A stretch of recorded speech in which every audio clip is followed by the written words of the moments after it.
ನಮಸ್ಕಾರ ವೀಕ್ಷಕರೇ.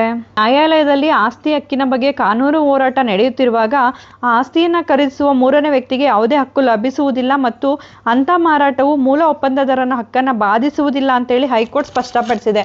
ನಾವು ಇದಕ್ಕೂ ಮುಂಚೆ ಕೂಡ ತುಂಬ ವಿಚಾರದಲ್ಲಿ ಹೇಳ್ತಾ ಇರ್ತೀವಿ, ಯಾವುದೇ ಒಂದು ಆಸ್ತಿ ವಿಚಾರಗಳು ಕೋರ್ಟ್ನಲ್ಲಿ ಇದ್ದಂಥ ಸಂದರ್ಭದಲ್ಲಿ ಅದರ ವಿಚಾರಣೆ ಇನ್ನೂ ಪೂರ್ಣಗೊಂಡಿಲ್ಲ, ಯಾವುದೇ ತೀರ್ಪು ಬಂದಿಲ್ಲ ಅಂತ ಸಂದರ್ಭದಲ್ಲಿ ಅಂಥ ಆಸ್ತಿಯನ್ನು ಖರೀದಿ ಮಾಡುವಾಗ ನ್ಯಾಯಾಲಯದ ಆದೇಶಕ್ಕೆ ಅದು ಒಳಗಾಗುತ್ತೆ ಅಂತೇಳಿ ತುಂಬ ವಿಡಿಯೋದಲ್ಲಿ ತಿಳಿಸಿದ್ದೀವಿ.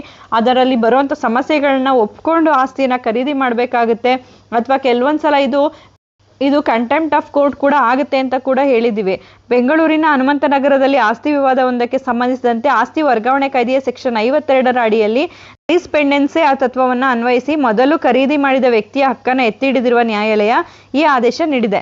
ಪ್ರಕರಣದ ಮೂಲ ಅರ್ಜಿದಾರರಾದ ಎನ್ ಶಿವಾನಂದ್ 1994ರಲ್ಲಿ ಮಾಡಿಕೊಂಡಿದ್ದ ಆಸ್ತಿ ಖರೀದಿ ಒಪ್ಪಂದವನ್ನು ಮಾನ್ಯ ಮಾಡಿದ್ದ ವಿಚಾರಣಾ ನ್ಯಾಯಾಲಯದ ಆದೇಶವನ್ನು ಪ್ರಶ್ನಿಸಿ ಬಿ.ಕೆ. ಕೃಷ್ಣಮೂರ್ತಿ ಎಂಬುವರು ಸಲ್ಲಿಸಿದ ಮೇಲ್ಮನವಿಯನ್ನು ವಜಾಗೊಳಿಸಿದ ನ್ಯಾಯಮೂರ್ತಿ ಸಚಿನ್ ಶಂಕರ್ ಮಗದಮ್ ಅವರಿದ್ದ ಏಕಸದಸ್ಯ ನ್ಯಾಯಪೀಠವು ಈ ಆದೇಶ ನೀಡಿದೆ.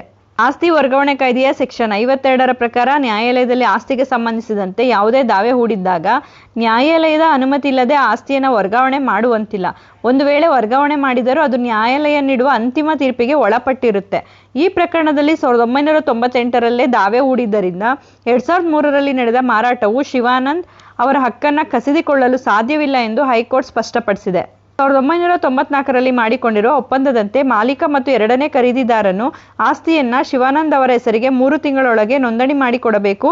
ಒಪ್ಪಂದದ ಬಾಕಿ ಮೊತ್ತವನ್ನು ಪಾವತಿಸಿ ಶಿವಾನಂದ್ ಆಸ್ತಿಯನ್ನು ತಮ್ಮದಾಗಿಸಿಕೊಳ್ಳಬಹುದು ಎಂದು ನ್ಯಾಯಾಲಯ ತೀರ್ಪು ನೀಡಿದೆ. ಪ್ರತಿವಾದಿಗಳು ಈ ಪ್ರಕರಣದಲ್ಲಿ ಅರ್ಜಿದಾರ ಶಿವಾನಂದ್ ಅವರು ಕೇವಲ ಬಾಡಿಗೆದಾರರು ಎಂದು ಬಿಂಬಿಸಲು ಕೆಲವು ದಾಖಲೆಗಳನ್ನು ಸೃಷ್ಟಿಸಿದ್ರು. ಆದರೆ ಈ ದಾಖಲೆಗಳನ್ನು ಕೈಬರಹ ತಜ್ಞರು ಪರಿಶೀಲಿಸಿದಾಗ ಅವು ನಕಲಿ ಎಂದು ದೃಢಪಟ್ಟಿತ್ತು. ಭಾರತೀಯ ಸಾಕ್ಷ್ಯ ಕಾಯ್ದೆಯಲ್ಲಿ ಇದನ್ನು ಪ್ರಮುಖ ಸಾಕ್ಷಿಯನ್ನಾಗಿ ಪರಿಗಣಿಸಿ ನ್ಯಾಯಾಲಯ ಪ್ರತಿವಾದಿಗಳ ವಾದವನ್ನು ಸಂಪೂರ್ಣವಾಗಿ ತಿರಸ್ಕರಿಸಿದೆ. ವಿಶೇಷವೇನೆಂದರೆ ವಿವಾದಿತ ಆಸ್ತಿಯನ್ನು 2003ರಲ್ಲಿ ಖರೀದಿಸಿದ ವ್ಯಕ್ತಿಯು ವೃತ್ತಿಯಲ್ಲಿ ಲೈಸೆನ್ಸ್ ಪಡೆದ ಸ್ಟ್ಯಾಂಪ್ ಮಾರಾಟಗಾರರಾಗಿದ್ದು 1994ರಲ್ಲಿ ಶಿವಾನಂದ್ ಮಾಡಿಕೊಂಡಿದ್ದ ಖರೀದಿ ಒಪ್ಪಂದದ ಸ್ಟ್ಯಾಂಪ್ ಪೇಪರ್ ಅನ್ನು ಇವರೇ ಮಾರಾಟ ಮಾಡಿದ್ದರು ಎಂಬುದು ವಿಚಾರಣೆ ವೇಳೆ ತಿಳಿದು ಬಂದಿತ್ತು. ಅಂದರೆ ಆಸ್ತಿಯ ಮೇಲೆ ಈಗಾಗಲೇ ಕಾನೂನುಬದ್ಧ ಒಪ್ಪಂದ ನಡೆದಿದೆ ಎಂಬ ಅರಿವಿದ್ರೂ ಕೂಡ ಅವರು ಆಸ್ತಿ ಖರೀದಿಸಲು ಮುಂದಾಗಿದ್ರು. ಆದ್ದರಿಂದ ಎರಡನೇ ಖರೀದಿದಾರನ ಹಕ್ಕನ್ನು ಮಾನ್ಯ ಮಾಡಲು ಸಾಧ್ಯವೇ ಇಲ್ಲ ಅಂತೇಳಿ ಹೈಕೋರ್ಟ್ ಸ್ಪಷ್ಟಪಡಿಸಿರುವಂಥದ್ದು.